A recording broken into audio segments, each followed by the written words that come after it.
Last Sunday, when I walked out of the sacristy, one of the parishioners came up to me and said, "Well, you look green."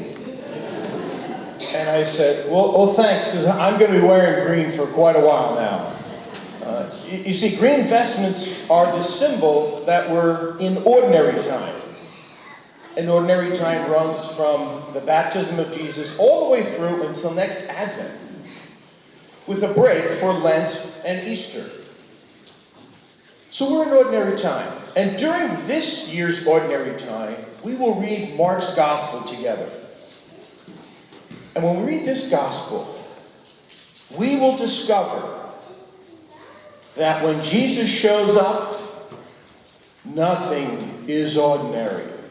When Jesus comes on the scene, we will discover that lives change, that a new world becomes possible. We will discover that if we decide to follow him and take our faith seriously, it will never be same old for us.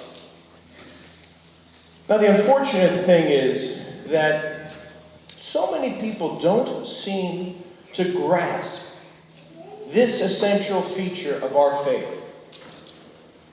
You see, our faith absolutely depends on a Spirit-empowered friendship with Jesus that moves us as individuals, but as a community, to be about his work. And this is so important. This is so important for every one of us to grasp and act on, that I've decided to create a movie for you tonight. A movie based on the first chapter of Mark's Gospel. Now, you want to hear about my movie? Here's the real good news. You, all of you, have a part to play in the movie. I'll let you know when. All right? So here's the first scene. This is the opening scene. In the opening scene, Jesus has just been plunged into the Jordan by John the Baptist. And he comes stepping out of the Jordan, water dripping down his hair and beard, when suddenly the heavens tear open, and pouring out from heaven is this golden light of energy, the Spirit of God, and it comes on to Jesus and into Jesus.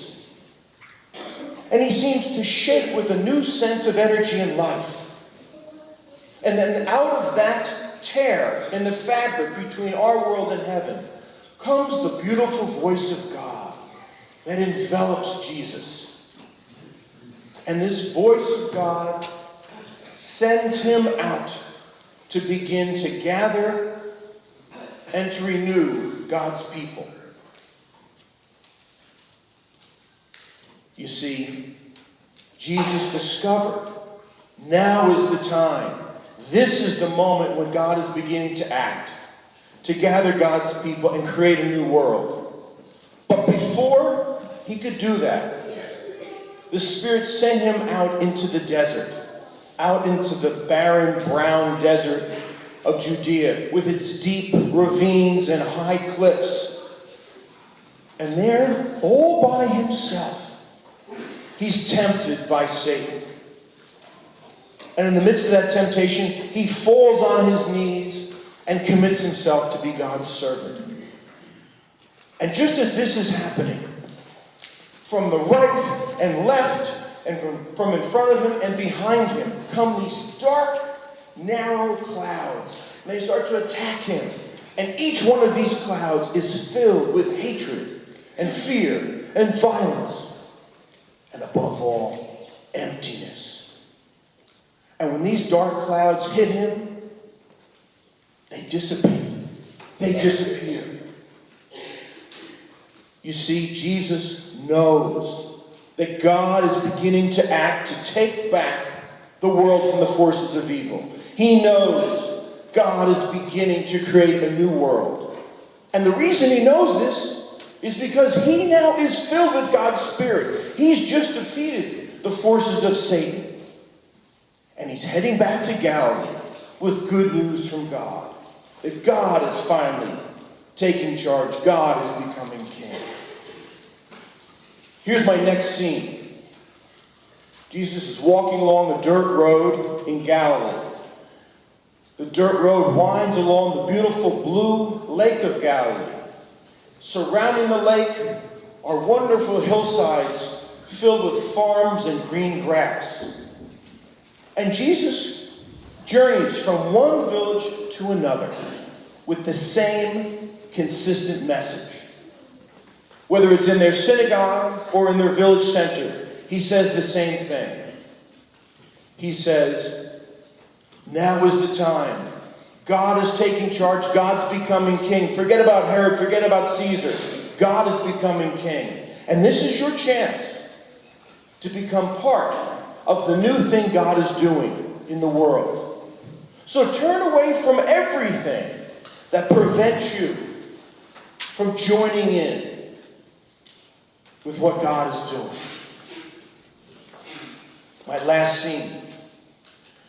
Jesus is walking along the lake shore again, and he sees some boats in the distance, walks up to them, and he calls to Peter and to Andrew and to James and to John, and he says, come follow me.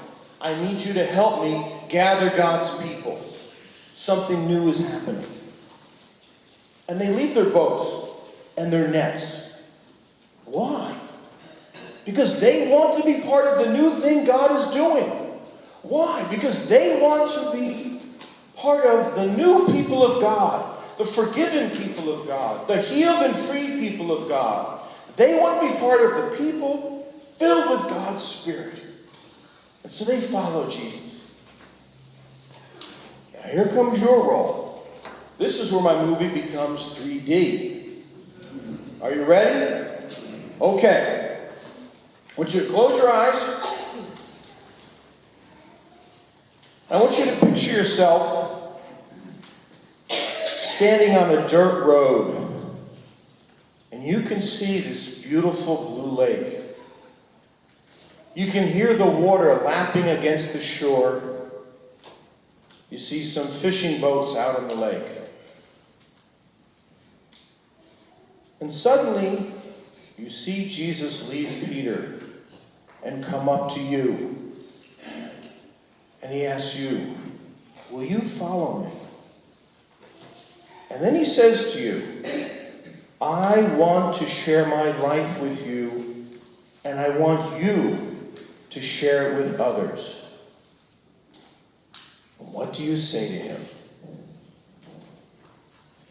Now open your eyes. Because maybe today is the day for you. Maybe today is the day when you finally say yes to Jesus and say, yes, I'm going to take my faith seriously. Yes, I want to be part of God's life. I want your life in my life because I want to bring that life into the lives of other people. I hope it's today.